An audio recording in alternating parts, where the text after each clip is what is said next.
Hey guys, happy Wednesday. I hope this finds you really well. It's a little bit of a grey, dreary day here, but just had a delicious lunch and I'm feeling energized. So today's topic, and thanks for everyone who voted on this. I saw that the other topics that were in the poll were also quite popular as well, so that could be something that we come back to. Quitting or understanding sugar and meal prepping were both popular options as well. So definitely something that I plan to cover in the upcoming weeks. And if there's anything else that you're interested in learning more about, then feel free to let me know. I'd be happy to cover those subjects. So today is all about morning routine. And I say this with knowing that there are different seasons, right? If you are a new mum and you've got, a tiny baby and you're not sleeping through the night, then this may not be the season to have a really strict, rigid morning routine. So, of course, like with everything I say, it's always about listening to your body, listening to your intuition, seeing how it's going to work for you, seeing how it's going to fit into your life in a way that supports you. So of course, if you're a brand new mum and you're not sleeping through the night, well, then you want to get as much sleep as you can. But there are still principles of what I'm going to share with you that you could apply, but it just may not mean that you would do it first thing in the morning because, sleep is a priority for sure. So, when I was talking on social media about this, I was saying that there's only one thing that you need to do in order to have a successful morning routine. There's only one thing that you need to do. I wonder if you guessed what it might be. The only one thing that you need to do to have a successful morning routine is to get up before you actually need to. It's to get up before you actually need to. And I know for so many of us, it's really tempting to set our alarm for the latest possible time and to, really enjoy all the time that we have in bed. But this is where a short-term, loss leads to long-term gain. And so, and guys, I do this pretty much every morning. I have to have a little conversation with myself to get out of bed because I'm setting my alarm an hour before I actually need to get out of bed. And so every morning it's possible for me to stay in bed a little bit longer, well, an hour longer. But I'm not going to make that decision because getting up has so much more benefit to it than it does if I decide to sleep another hour. I've already had 7 to 8 hours of sleep. The benefit that I'm going to get from getting up an hour earlier rather than getting 1 more hour's sleep is so much more value than if I didn't do it. So it's a short-term loss of feeling like I'm going to lose that hour's sleep. It's a short-term loss for a long-term gain. And, I'll speak to this for a second, that within our culture, it's something that we're starting to get a little bit, I don't know what the right word is, but not pushing ourselves to feel discomfort, not pushing ourselves to do something which feels like a little bit, hard. Because we are growing up, or we're part of a time. If you're living in the Western hemisphere and you have blessings, like many of us do, we're living in a time where there's so much available to us, and we want something, we can just click a button and it's going to arrive the next day. And there's great things about that. I'm not saying that there isn't, but I think also just remembering the power of discipline, the power of doing something uncomfortable to make us better, to help us to grow. Sometimes we have to do things which we don't really feel like doing. I mean, if you did only what you felt like doing the whole time, would you end up doing, half the things that you do? Oh, Sam, you can't hear me. Can let me know if anyone else is having struggling with the sound, but maybe Sam, it's just on your end. Anyway, so that to say that I think that it's really important that we don't lose sight of doing things which push us a little and get us out of our comfort zone and mean that we have to feel a little bit uncomfortable. That's the only way that we're going to grow. So I say this knowing that I, hands up, would say yes please to an extra hour of sleep. For sure, I would love to have an extra hour's sleep, but it's not what's going to help me grow. It's not what's going to help me the most in my life. So I need to make a different decision. And that decision is to get up an hour before I really need to. And that's the key. You have to get up before you need to, because the moment you're up when you need to be up, that's when everyone else's demands, everyone else's wishes, your to-do list, you're getting the day on the road, that's when that all starts. So you can't get up at the time you need to. You need to get up before you need to in order that you can then have some time to yourself before everything else starts. And I get up an hour before, but you could do 15 minutes before. It doesn't need to be an hour. Start with something that you're going to manage, that you can commit to. Even if it's 10 minutes, start with setting your alarm 10 minutes earlier, but really to feel, the benefit of doing it, which is then what's going to keep you doing it, because once you are experiencing the benefits of it, then you're going to want to keep it up. So really, in order to gain the benefits, I would say you need at least 15 minutes, maybe half an hour. But, start small, take the small steps and make it into a habit. So I'm going to share with you an idea of how you could sequence your morning routine. And this is just to give some structure. Now, everyone's different. Some people really love structure. Some people run from structure. I personally, with my morning routine, having been doing this on and off, more on than off for some years now, I like to have freedom in my morning routine. I don't like to have a set plan. Mainly the night before, I know what I'm going to do in my morning routine. I don't get up and be like, okay, well, what now? But I like to go with the flow of like what feels right for that week or that month. Sometimes I've got something in particular that I'm working on. And so, I'm following a specific program, or I'm following something that I want to keep up to date with. So I did that in January. I was doing Gabrielle Bernstein's manifesting challenge, and so that was something that every morning I was tuning into her manifesting challenge. So that was a part of my morning routine. This last week I've been doing something that Tony Robbins has had on called New World, New You.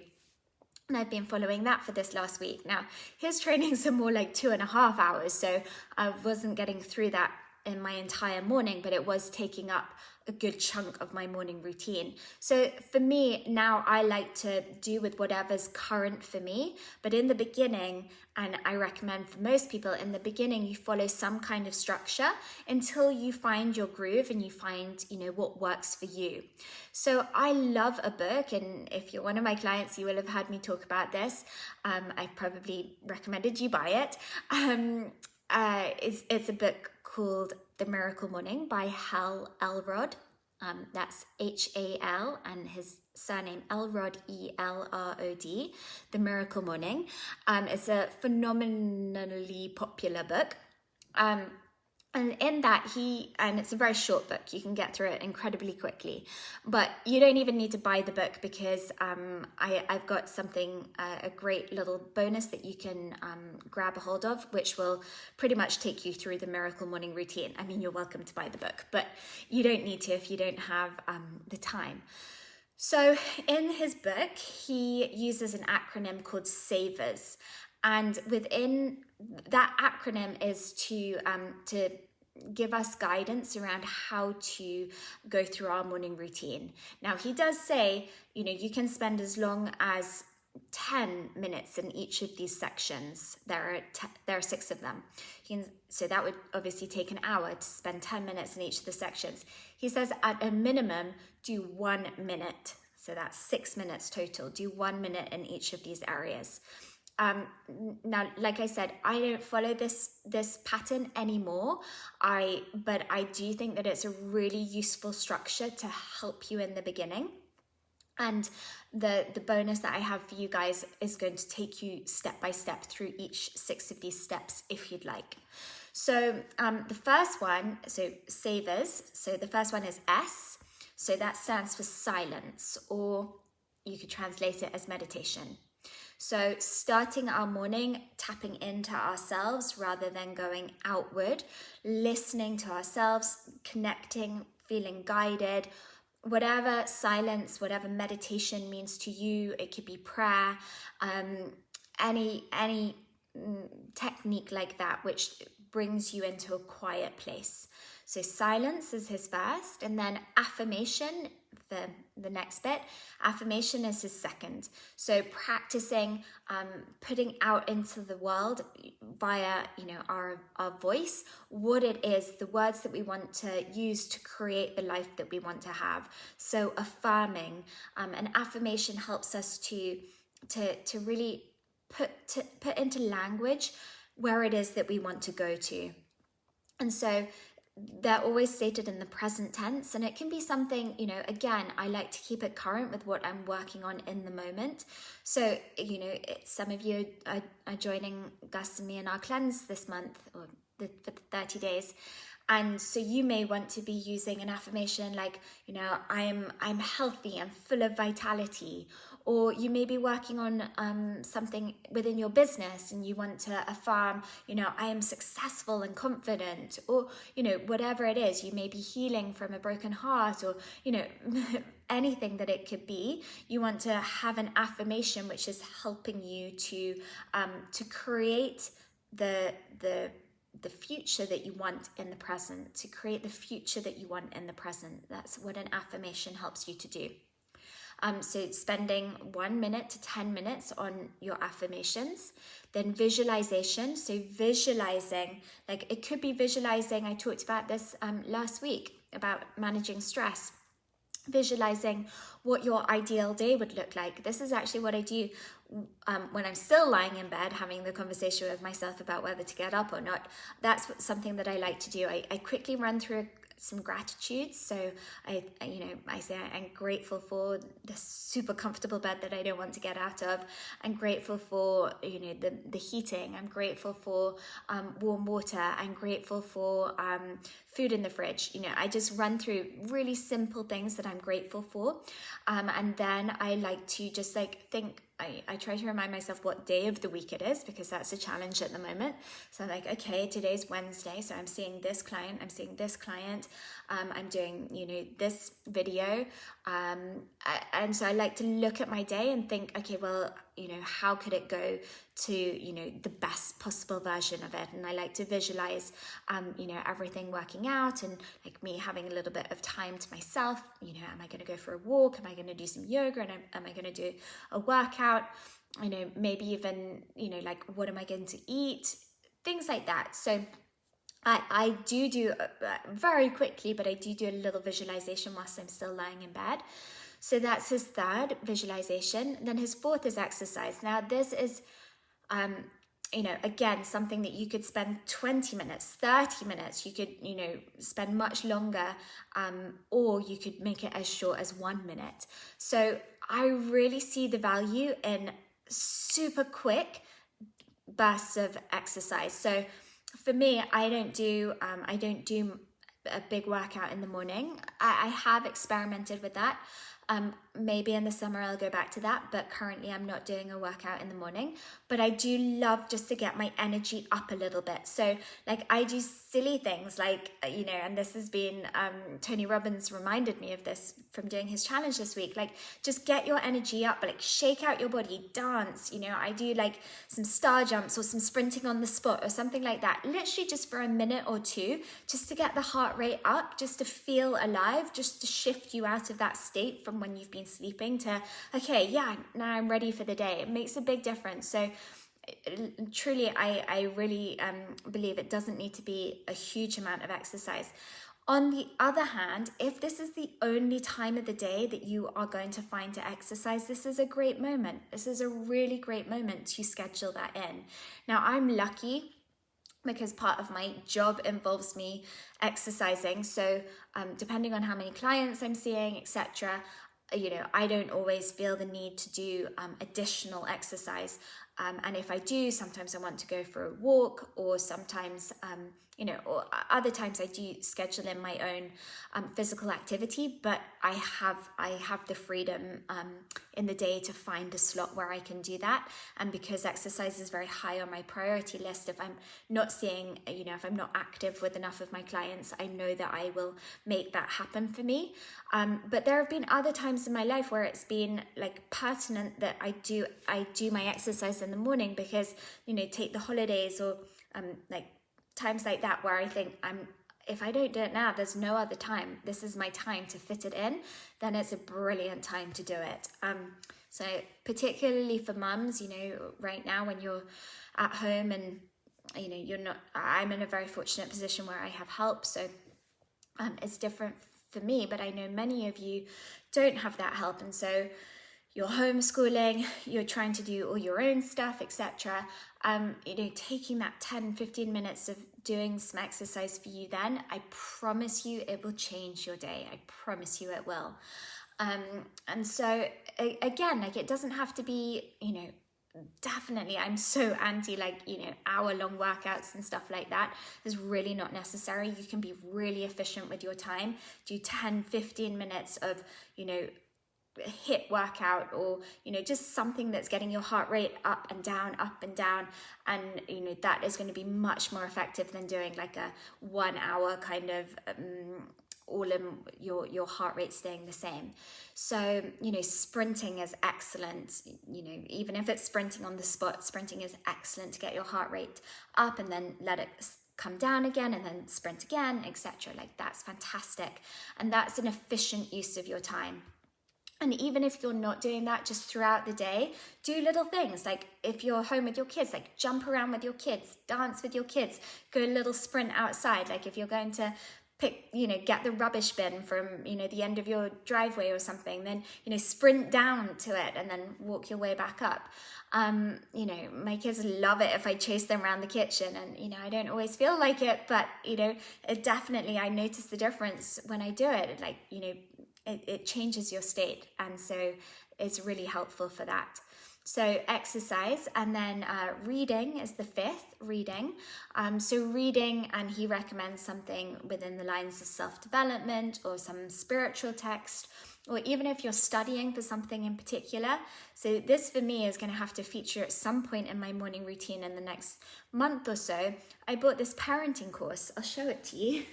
I bought this parenting course. I even paid extra to get this guide printed out, and I have barely done, the first module. So at some point I am going to have to use my morning routine to go through this 7-step parenting system that I bought for £200. And so, because I'm not finding another time during the day, the reason I had it on the back burner was because I was hoping my husband and I would do it together. But as that's looking less and less likely, I just need to schedule it in. And, when you schedule something in, then you show up and you do it. And so using your morning routine, if you need to catch up on something like a parenting course, if there's a book that you've always been meaning to read, use that time to do it. So it can be something that's going to help you to grow in a particular area or to learn something more about. But you can use your morning routine time to do that if that is going to help you. And then the last one is scribing. So remember the acronym is SAVERS, and so writing wouldn't fit into the acronym, so he had to make it scribing, which is like a really not a word I think we use very often. But anyway, so scribing or writing, so that's journaling, that's like maybe writing down a gratitude list, it's writing appreciation, it's for me it's also looking at my day and choosing my 3 MITs, most important tasks. So my 3 most important tasks. I do have a to-do list, but I don't have a to-do list every day. I have the to-do list, and then I'm choosing every day what are my 3 most important tasks from that list, or if it's not something, you know, on the list which is urgent, maybe something else, but what am I like focusing on for that day? Only 3 things, and they can be personal, professional, they could be to do with the home, but what are the 3 things that I'm definitely going to look to accomplish for that day? And, you know, again, we tend to overface ourselves and overburden ourselves with too many things on our to-do list, and so we don't end up doing any of them or many of them, and so then we feel like you know, we've not succeeded. So it is really important to keep it to 3 most important tasks, 3 MITs. And like if one of my tasks is bigger, like at the moment I'm on my week of what I need to do this week is I need to create a presentation. I'm going to be doing a presentation on women's health and hormones, and I'm creating the slides along with 2 other friends, but I've volunteered to create the slides. Now that's quite a big, you know, that takes a big chunk of my time. It's not something that I can do, you know, it's not a 10-minute job. It requires a bit of time, and so I may schedule that in as my most important task, but knowing I'm not going to finish it that day. So I might schedule that in for a 2-hour chunk, and then know that I'm going to come back to it, you know, on Thursday or on Friday, and schedule in another 2-hour chunk. So just being realistic about what your goals are, what you're setting yourself out for the day. That's just, I think, really important.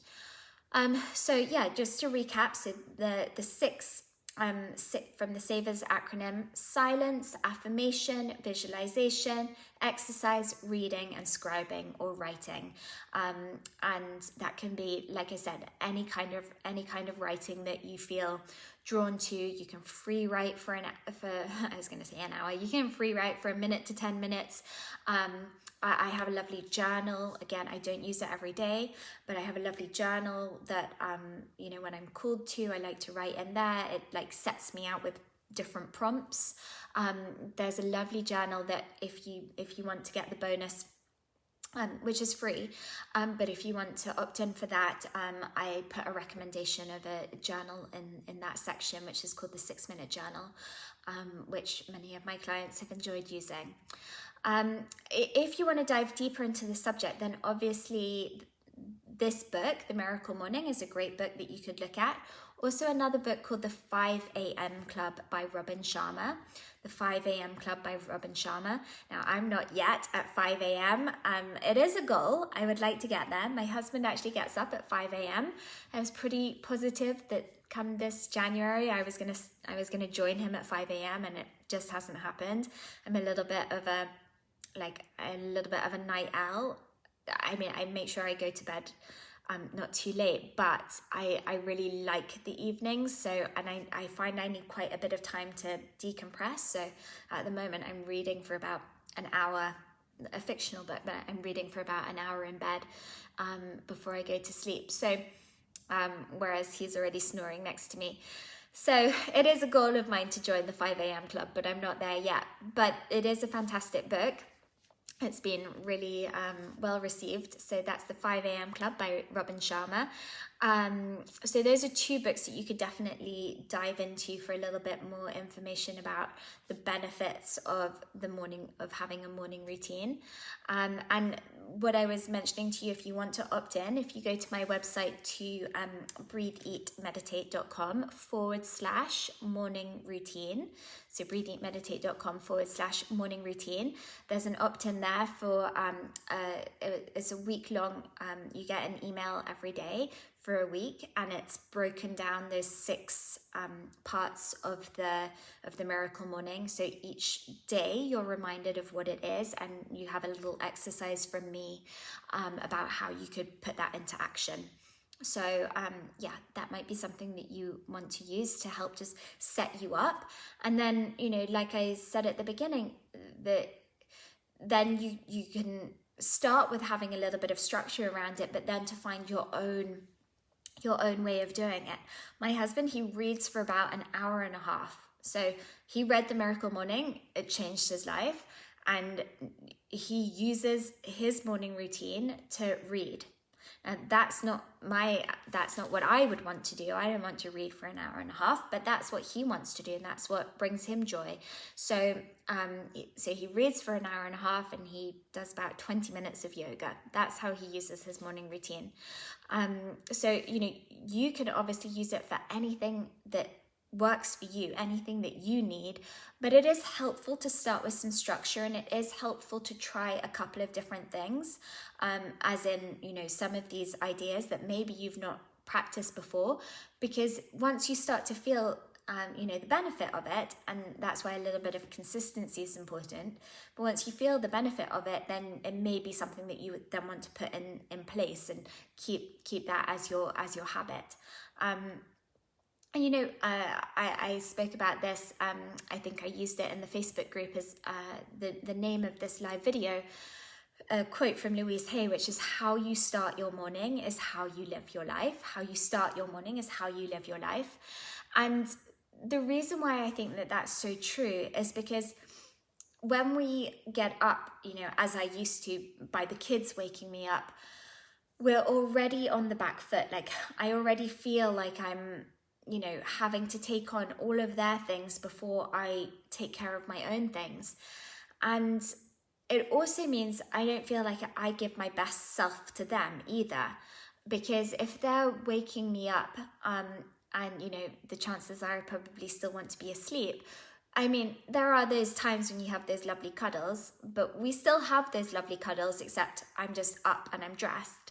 And it's more on my terms, I would say.